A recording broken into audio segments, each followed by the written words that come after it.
Hi Jen, this is Brittany Davis here from your Tuesday's Body Pathways class at 10 o'clock, and I guess I should say that it's fall of 2011 just in case you decide you want to use this later, but it doesn't matter to me.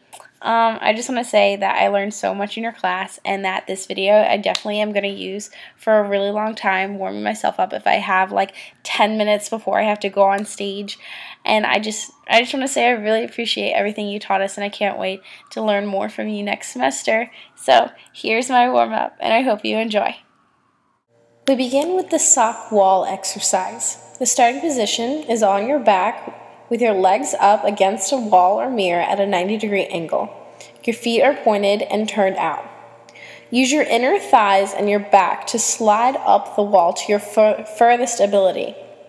Once you've reached your peak, roll through your spine and resist coming down. Repeat 4 times or as many as necessary. Don't forget to really use your lower abs in this. The more you work it, the more you'll get out of it.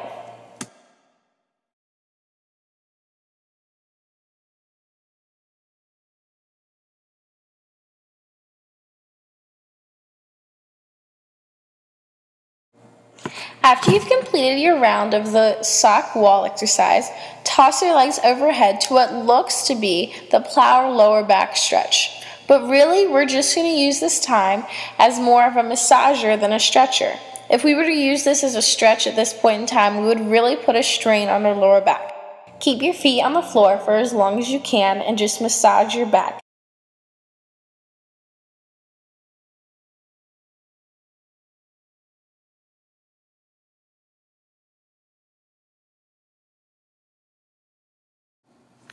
Once you've made it back to the starting position, use your feet to push a little further away from the wall and start your roll downs. This is really essential, and we've learned a lot about this in our Body Pathways class. As you can see, you start up in an upright position. Take time to roll through your spine, starting at the lowest part of your sacrum, going into your low lumbar, then into your waist, and then into your lower ribs, then into your bra line, and then into your shoulder blades, and from there you get to your neck and your head. Take a deep inhale and use these exact steps but in reverse to roll back up to your starting position. Don't forget to take your time. The more time you take, the more you'll get out of this exercise.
Once you've finished rolling up from your last roll down, scooch up into what we call the hamstring wall stretch. This intensely stretches the backs of your legs, what's known as your hamstrings. Your back should be planted firmly against a mirror. Your feet should be about hip-width apart and close-ish to the mirror. Hold for about 30 seconds, and you should feel a really, really nice stretch at the end of it.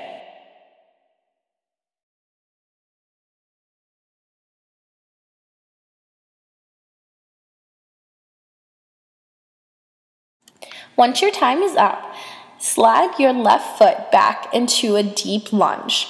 Make sure your front foot, which is your right foot, is at a 90-degree angle where your knee is directly over your heel. Extend your energy through your extended leg to where your heel is reaching for the back wall. Keep your body upright and hold for about 15 seconds. Once your 15 seconds is up, transfer into a plank. Hold this again for about 15 seconds. Make sure your entire body is at a straight line and that you aren't sinking in at your shoulder blades. Once you've held your plank, transfer into the other side for your next lunge.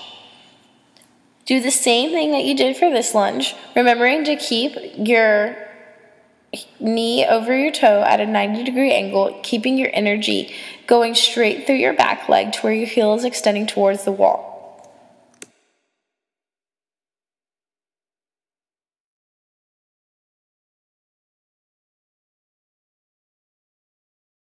Like last time, when you finish holding that lunge, transfer into a plank and hold this again, just like you did the last time.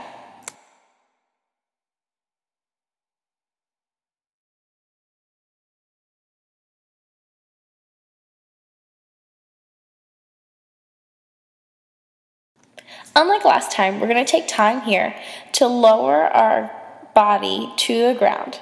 Keep your elbows close knit by your sides and take your time to really push through. This will totally strengthen your arms, including your triceps and your biceps. Next, we go into what is called the prone hip flexor stretch. We're going to do these individually. We take our foot while laying on our stomach and hold it in our hand. Remember to not relax your abs on the ground because then you'll get absolutely nothing out of this. Pull your lower abs up to where you have that little bit of space between your stomach and the ground. This is really going to open up your hips and you're going to feel like your turnout is completely different from when you started. Remember to repeat this on both sides, holding each for about 30 seconds.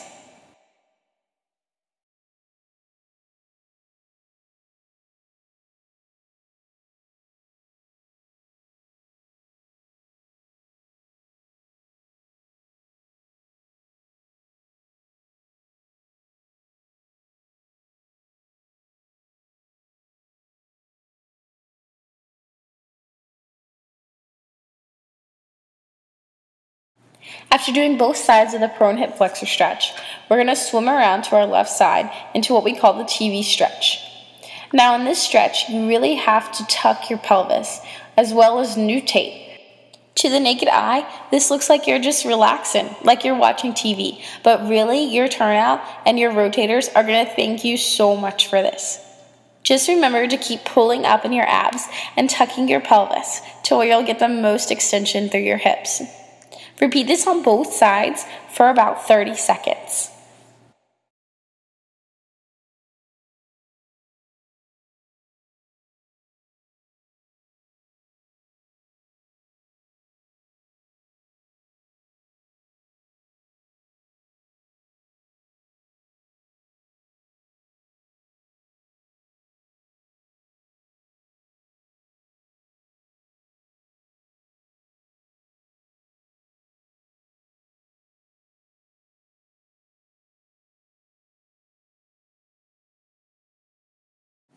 Last but not least, we move into what is called the Z spring. Now, in the Z spring, you really have to plant your toes firmly on the ground and turn out.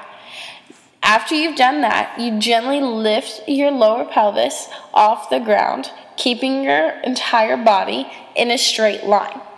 This is so essential to use your abs in this because your rotation and your turnout, again, is going to really benefit from this. Hold for about 30 seconds. Then just lengthen your legs and repeat if necessary.